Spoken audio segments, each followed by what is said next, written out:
तो अगर कोई आज की तारीख में एक नया डेवलपर है तो मर्न स्टैक का नाम तो जरूर सुना होगा, है ना। ये सबसे पॉपुलर रास्तों में से एक माना जाता है। पर सवाल ये है कि क्या ये रास्ता वाकई मंजिल तक ले जाएगा या फिर सिर्फ एक भीड़ भरे जाल में फंसा देगा। चलिए आज इसी सवाल की तह तक जाते हैं और देखते हैं कि मर्न स्टैक का भविष्य आखिर है क्या। यही वो सवाल है जो आज हर कोडिंग सीखने वाले के मन में है। जब हर कोई एक ही टेक्नोलॉजी सीख रहा है तो क्या मर्न स्टैक को चुनना वाकई एक स्मार्ट फैसला है? आइए इस कंफ्यूजन को दूर करते हैं। अब इस सवाल का जवाब देने से पहले ये समझना बहुत जरूरी है कि आखिर मर्न इतना पॉपुलर हुआ ही क्यों। मतलब कुछ तो बात होगी इसमें, है ना। इसकी लोकप्रियता के पीछे कुछ बहुत ही ठोस वजह हैं जो इसे नए डेवलपर्स के लिए एक चुंबक की तरह बना देती हैं। देखिए, इसकी सबसे बड़ी खूबी है इसका ऑल इन वन होना। मतलब सोचिए, सिर्फ एक टेक्नोलॉजी जावास्क्रिप्ट और उससे आप front end back and database सब कुछ हैंडल कर लेते हैं। ये सीखने में भी दूसरों के मुकाबले थोड़ा आसान है और आप ऐसे प्रोजेक्ट्स बना सकते हैं जो सीधे आपकी रिज्यूमे में 4 चांद लगा दें।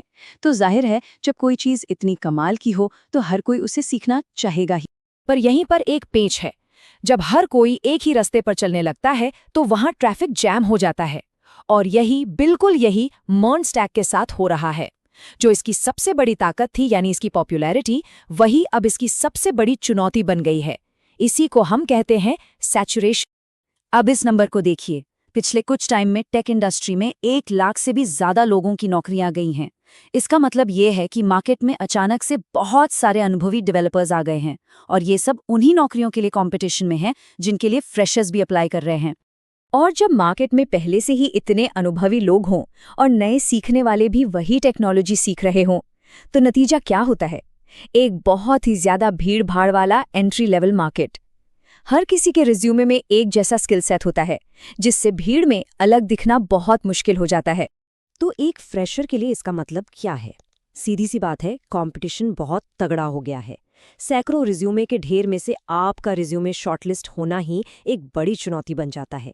इंटरव्यू कॉल्स कम आते हैं और जो आते भी हैं उन्हें क्रैक करना पहले से कहीं ज्यादा मुश्किल हो गया है।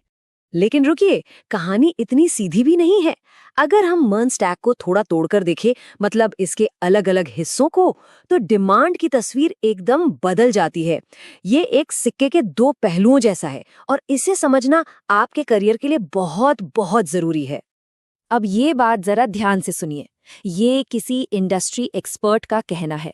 फ्रंट एंड में रिएक्ट की डिमांड वाकई बहुत अच्छी है, लेकिन जब बात बड़े स्केल के प्रोजेक्ट्स की आती है, खासकर बड़ी बड़ी मल्टीनेशनल कंपनियों में, तो बैकएंड के लिए Node.js की जगह अक्सर जावा जैसी टेक्नोलॉजीज को ज्यादा पसंद किया जाता है। तो यहाँ तस्वीर बिल्कुल साफ है। अगर कोई शानदार फ्रंट एंड डेवलपर है तो React.js के साथ हर जगह मौके ही मौके हैं। लेकिन अगर कोई सिर्फ Node.js के भरोसे बैकएंड में किसी बड़ी MNC का सपना देख रहा है, तो रास्ता थोड़ा मुश्किल हो सकता है। स्टार्टअप्स में डिमांड है, लेकिन बड़ी कंपनियों में कहानी अलग है। पर इतनी सारी चुनौतियों के बावजूद एक हैरान करने वाली सच्चाई ये है कि आज भी सिर्फ भारत में MERN स्किल्स के लिए 3000 से ज्यादा जॉब ओपनिंग्स हैं। इसका मतलब साफ है, डिमांड अभी भी है, कंपनीज हायर कर रही हैं, बस वो बेस्ट टैलेंट को ढूंढ रही हैं। तो फिर असली सवाल ये है कि इस शुरुआती मुश्किल के बाद क्या आगे का रास्ता भी ऐसा ही है? नहीं, यहाँ अच्छी खबर यह है कि अगर कोई इस पहली रुकावट को पार कर ले तो आगे करियर की ग्रोथ बहुत शानदार है। शुरुआत में सैलरी शायद 3 से 7 लाख के बीच हो सकती है। सुनने में ठीक लगता है ना? पर असली खेल तो इसके बाद शुरू होता है। कुछ साल के अनुभव के बाद ग्रोथ जबरदस्त हो सकती है। असल में पहली नौकरी एक ताले की तरह है और उसे खोलते ही करियर ग्रोथ का पूरा दरवाजा खुल जाता है। यही इस पूरी बातचीत का सबसे जरूरी पॉइंट है। शुरुआती दौर मुश्किल है, इसमें कोई दो राय नहीं, लेकिन अगर आप टिके रहे और वो पहली नौकरी हासिल कर ली तो यकीन मानिए भविष्य में ग्रोथ की संभावनाएं बहुत ही अच्छी हैं। तो अब सबसे बड़ा सवाल, इस भीड़ से अलग कैसे दिखें? सिर्फ मर्न सीख लेने से काम नहीं चलेगा, इसके लिए एक स्मार्ट स्ट्रैटेजी चाहिए। तो चलिए अब बात करते हैं एक ठोस एक्शन प्लान की जो सफलता दिला सकता है।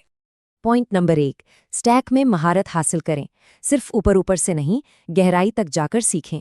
दूसरा, असली दमदार प्रोजेक्ट्स बनाएं जिन्हें दुनिया को दिखाया जा सके।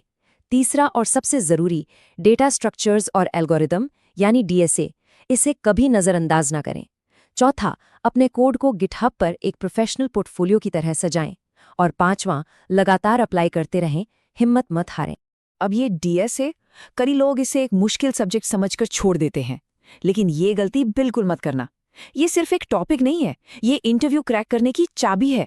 ये दिखाता है कि आप प्रॉब्लम कैसे सॉल्व करते हैं, और अच्छी कंपनियां इसी पर सबसे ज्यादा ध्यान देती हैं।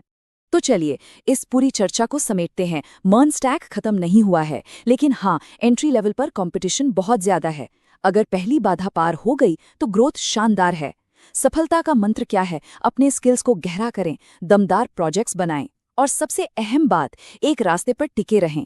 100 चीजों के बारे में थोड़ा थोड़ा जानने से कहीं बेहतर है एक चीज में माहिर होना। तो आखिर में सवाल ये नहीं है कि एमएन स्टैक अच्छा है या बुरा। असली सवाल तो ये है कि ये मैदान भीड़ से खचाखच भरा है। इस भीड़ में आप खुद को सबसे अलग कैसे दिखाएंगे? इसका जवाब आपकी मेहनत और आपकी स्ट्रैटेजी ही देगी।